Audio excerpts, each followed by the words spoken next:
Hai semuanya, ketemu lagi bareng Mihu di sini.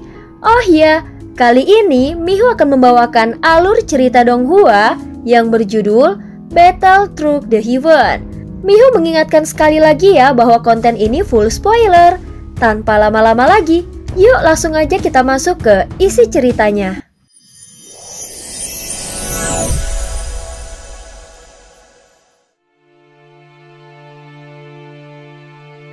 Melanjutkan dari kisah sebelumnya.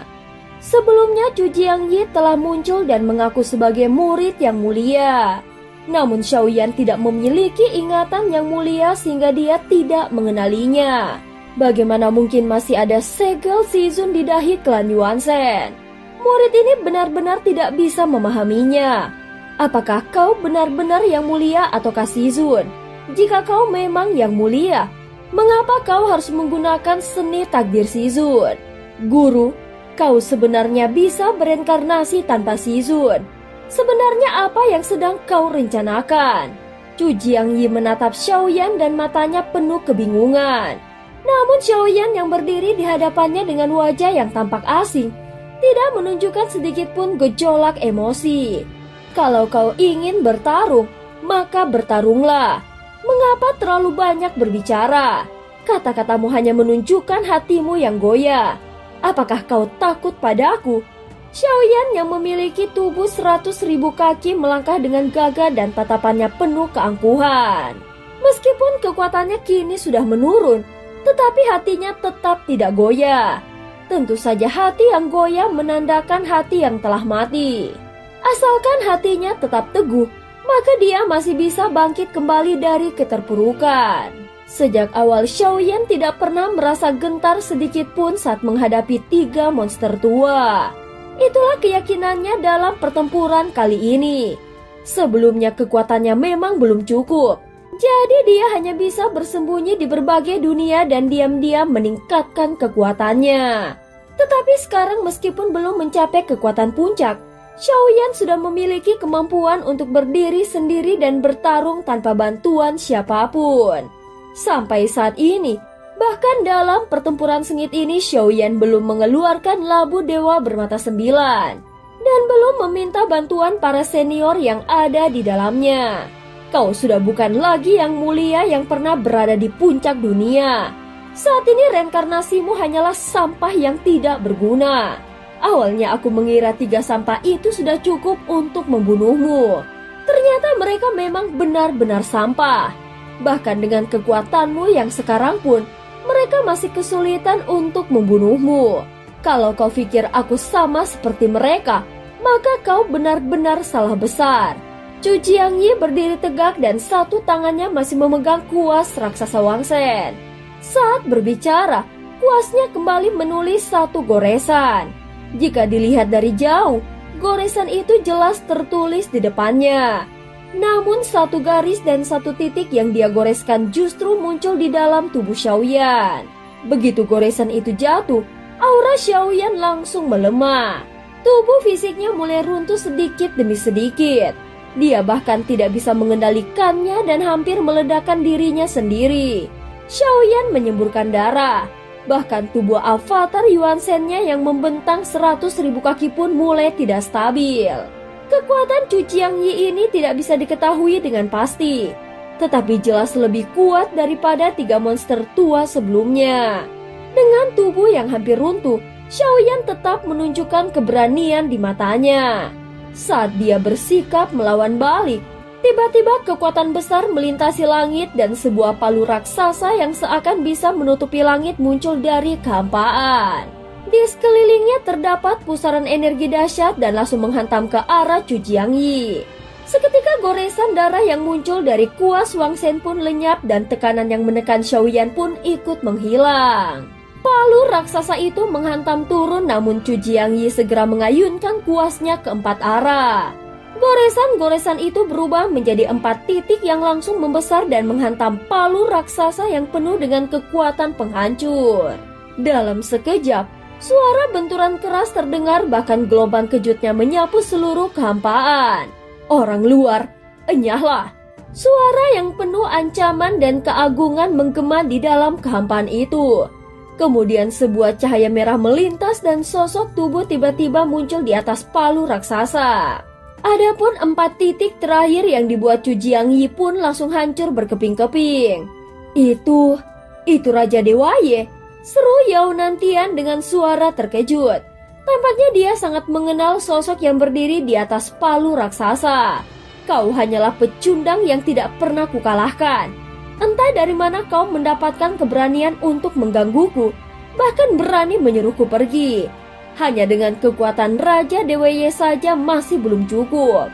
Xiaoyan melihat ke arah Raja Dewa Ye yang tiba-tiba muncul dalam pertarungannya dan sedikit mengerutkan alisnya. Senior, ini adalah pertarunganku sendiri.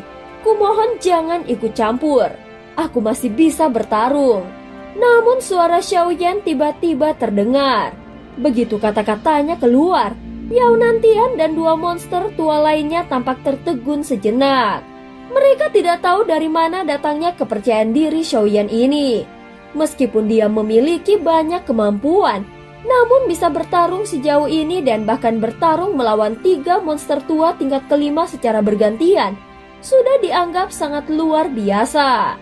Bahkan dari penampilannya Xiaoyan sudah tampak sangat lemah. Jika dia tetap memaksa bertarung, maka tidak mungkin dia bisa menang. Tetapi jika dia benar-benar tidak memilih untuk bertarung kembali, aku mulai ragu, apakah dia benar-benar reinkarnasi dari Yang Mulia. Melihat aura dan keteguhan hatinya, itu memang benar adanya. Raja Dewa Ye tidak menunjukkan keraguan sedikit pun. Saat Xiaoyan berbicara, dia langsung bergerak mundur dan menangkupkan tangannya di dada untuk memberi hormat. Meskipun Xiaoyan tidak mengenal siapa itu Raja Dewa Ye, namun dia dapat menebak ini pasti kartu truf yang telah dipersiapkan oleh sang ratu untuknya. Namun saat ini Xiaoyan belum berada di ambang kehancuran total. Dia menyadari pertempuran ini bukan hanya soal kekuatan dan bukan sekedar pertarungan fisik biasa. Bagaimanapun ini adalah ujian untuk menembus batas hati dan kematangan jiwa seseorang kultivator sejati. Saat ini ada 2 jalan baginya untuk bertahan hidup. Satu adalah Ye Beijing dan yang lainnya adalah Raja Dewa Ye. Tetapi Xiaoyan tidak memilih keduanya. Dia malah memilih untuk bertarung dengan kekuatannya sendiri. Jika suatu hari nanti aku benar-benar tidak memiliki jalan hidup, apa yang akan aku lakukan? Apakah harus terus melarikan diri? Tidak, aku tidak ingin jika aku benar-benar tidak punya jalan untuk mundur sampai sejauh mana aku bisa berdiri. Apa hebatnya tingkat kelima? Apakah mereka benar-benar tidak bisa dibunuh? Pada saat yang sama di antara kedua alisnya, bintang klan Yuan Shen-nya mulai berkilau dengan terang. Saat kelopak matanya membuka dan menutup, tanda itu mulai mengeluarkan suara retakan. Saat berikutnya bintang pertama pecah disusul bintang kedua dan ketiga. Walaupun semua bintangku hancur, aku akan tetap bertarung. Jika kalian ingin membunuhku, maka bersiaplah menanggung amarahku. Kalian semua, sambutlah seranganku. Pada saat tanda bintang di alis Xiaoyan telah hancur, itu memicu kekuatan yang begitu besar dan tidak terbayangkan. Dalam sekejap, tubuh avatar Yuan Shen-nya membesar hingga mencapai jutaan kaki dan mengisi hampir seluruh kehampaan. Bahkan hanya satu bola matanya saja sudah sebesar dunia. Raksasa kolosal ini bahkan belum pernah terlihat oleh Ye Beijing ataupun para monster tua lainnya. Mereka semua tidak menyangka Xiaoyan masih mampu meledakkan kekuatan sebesar ini. 7 langkah dewa pembunuh. Suara Xiaoyan bergema langsung menggetarkan. Suaranya menjadi dalam dan bergetar seiring kekuatan tubuh raksasanya. Namun sebagai klan Yuan Shen super raksasa, Xiaoyan hanya bisa bertahan dalam waktu yang sangat singkat. Oleh karena itu, dia harus segera mengerahkan serangan terkuatnya dalam waktu terbatas ini. Jarinya mulai terangkat perlahan dan jari penghancur bintang muncul di kehampaan. Kekuatan teknik ini sungguh mengerikan. Ini adalah warisan teknik bertarung dari klan Yuan Shen yang mana kekuatannya akan meningkat seiring dengan kekuatan fisik penggunanya. 7 langkah dewa pembunuh segera menghantam ke arah 3 monster tua. Sementara jari penghancur bintangnya menghantam langsung ke arah Cu Jiangyi. Kelihatannya, memang sangat mendominasi. Tetapi teknik seperti ini hanyalah hiasan kosong. Ditambah lagi kau begitu serakah karena ingin membunuh 4 orang secara sekaligus. Pada akhirnya itu hanya akan menjadi bumerang bagi dirimu sendiri. Cu Jiangyi menatap cahaya emas yang turun ke segala arah.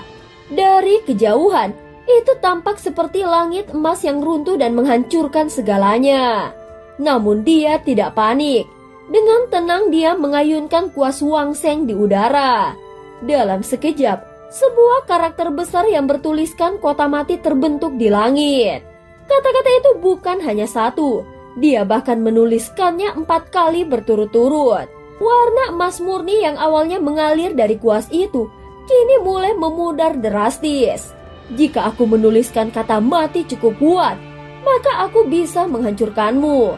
Mari kita lihat dalam pertarungan putus asa ini, sampai kapan kau bisa bertahan, ucap Cu Jiangyi dengan suara yang dalam. Dan cerita pun berakhir. Terima kasih udah dengerin Mihu dari awal sampai akhir ya. Sampai jumpa.